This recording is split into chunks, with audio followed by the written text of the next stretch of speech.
जय श्रीराम नाशिककर. मी सार्थक कुडके तुमचं नाशिक अनटोल्ड या यूट्यूब चॅनलमध्ये सर्वांचं स्वागत करतो.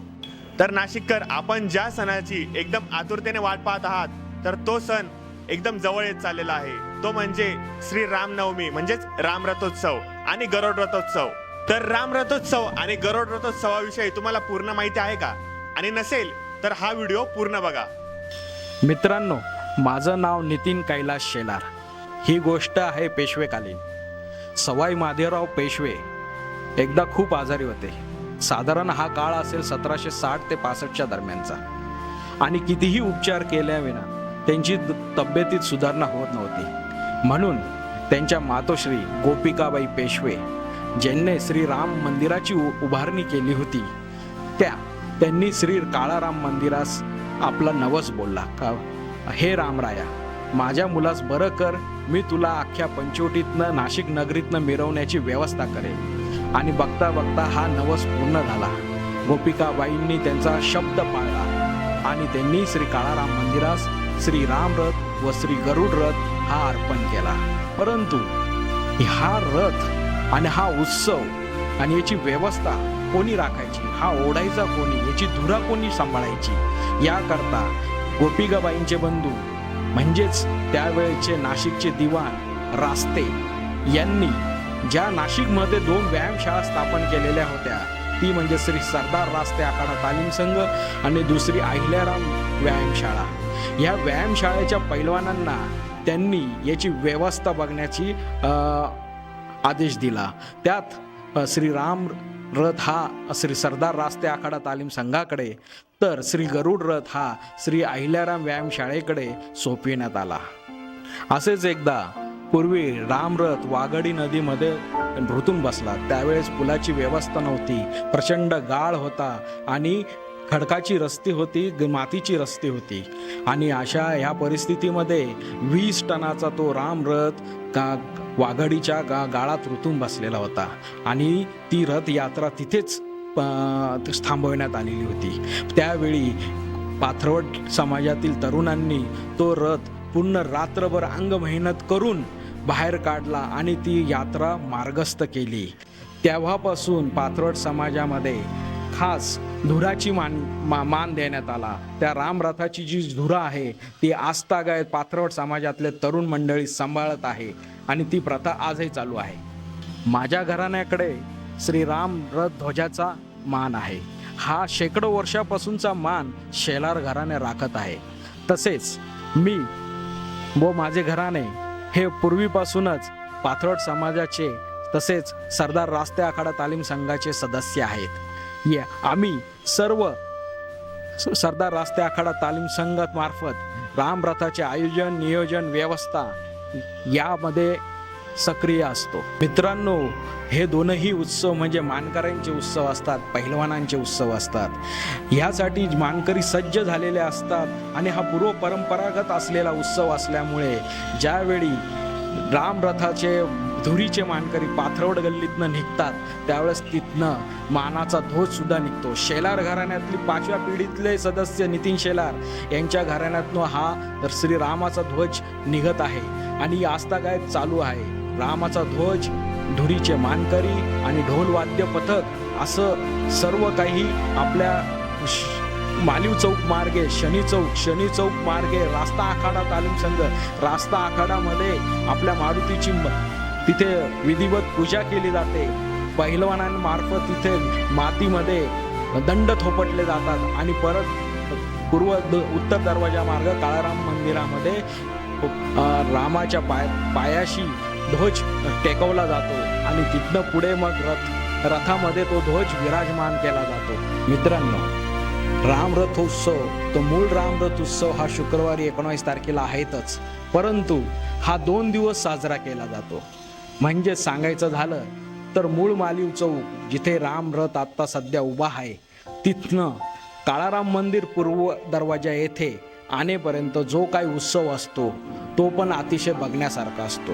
ज्यावेळेस रामरथाच्या घरातनं रामरथ काढला जातो, मूळ मालवीय चौक, त्यानंतर शिवाजी चौक, पाथरवड गल्ली, गजानन चौक, नाग चौक, त्यानंतर श्रीराम शिल्प ढिकले बंगल्यामार्गे काळाराम मंदिर पूर्व दरवाजा असा जो काही तो मार्गस्थ होत असतो तो सोहळा देखील अतिशय बघण्यासारखा असतो. त्यावेळी सुद्धा रथाचे धुरीचे मानकरी पाथरवट समाजातर्फे राम रथाचे अतिशय जल्लोषात स्वागत केले जाते. आदल्या दिवशी वेगवेगळ्या प्रकारचे रूप धारण केलेले रामाचे, मारुतीचे, वानराचे, रामायणातील प्रत्येक कॅरेक्टरचे वेगवेगळे रूप धारण केलेले मुखवटे त्या मिरवणूक यात्रेमध्ये असतात. राम रथाचे मारुती मंदिरासमोर अतिशय जल्लोषात स्वागत केले जाते.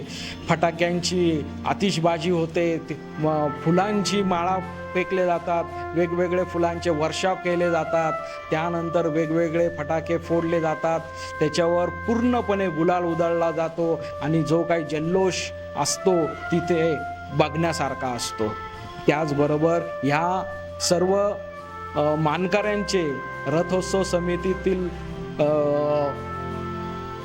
पंचांचे आणि काळाराम मंदिरातील विश्वस्तांचे तिथे मारुती मंदिरासमोर सत्कार आयोजित केले जातात आणि ह्या पद्धतीने पूर्ण सत्कार आटपून आरती करून, सामूहिक आरती करून रथ पुढे मार्गस्थ केला जातो.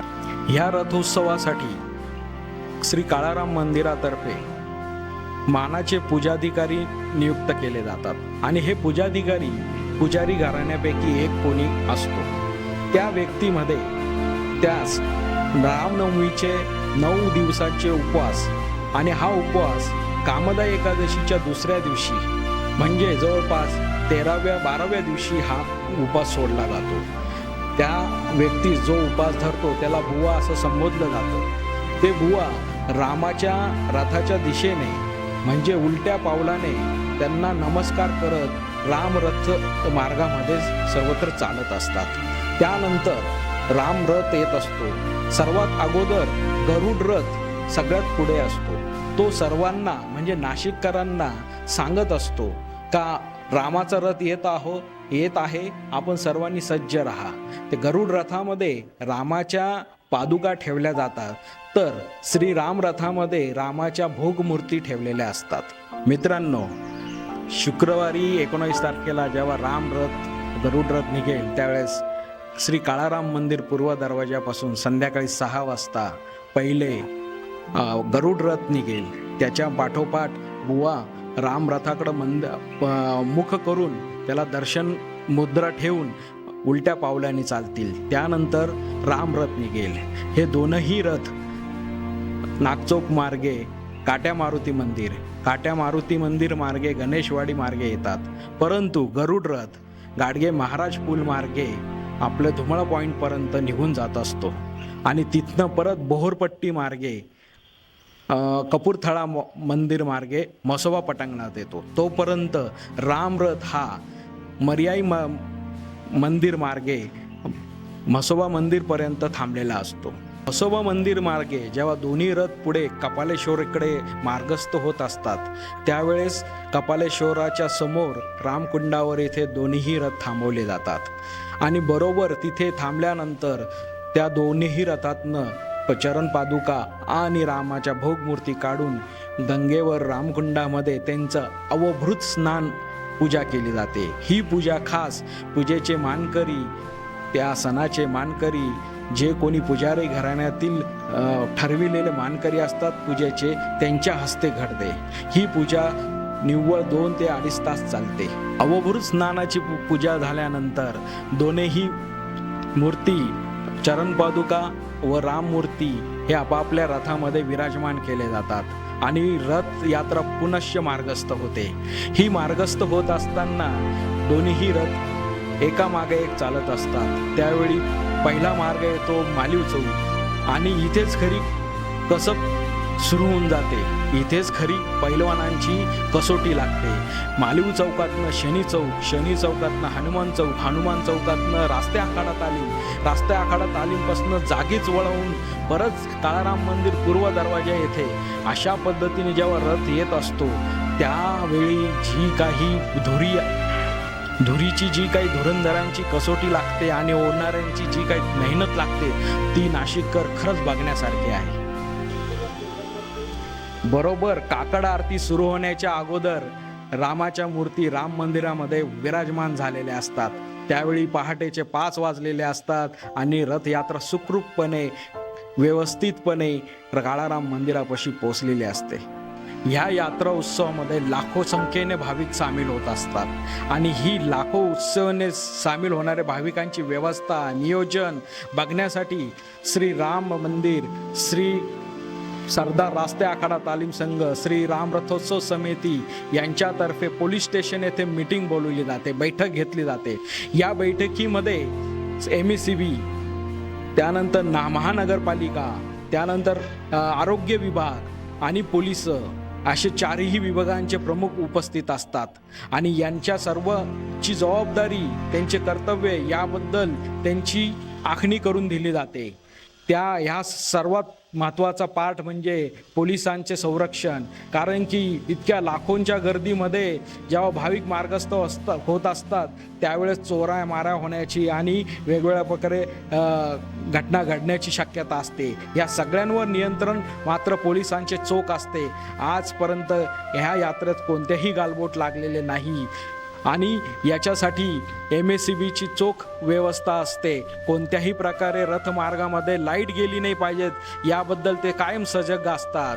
तर रथाच्या मागच्या बाजूला आरोग्य विभागाची फिरता दवाखान्याची एक गाडी असते आणि एक महानगरपालिकेची अग्निशमनाची एक गाडी असते.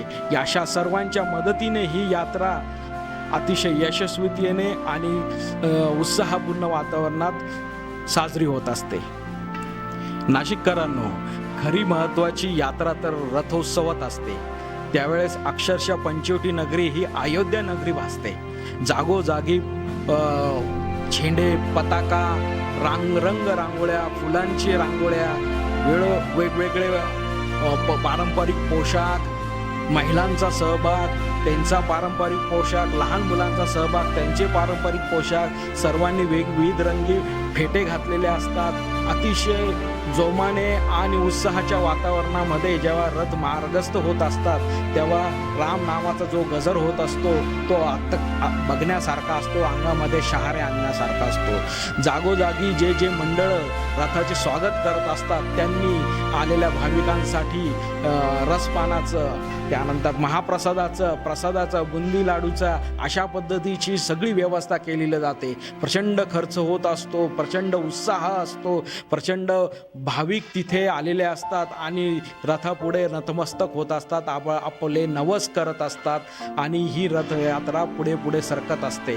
मित्रांनो, खरंच एकदा या आणि बघा त्या रथयात्रेची मजा आणि बघा पंचवटीची अयोध्या नगरी झालेली.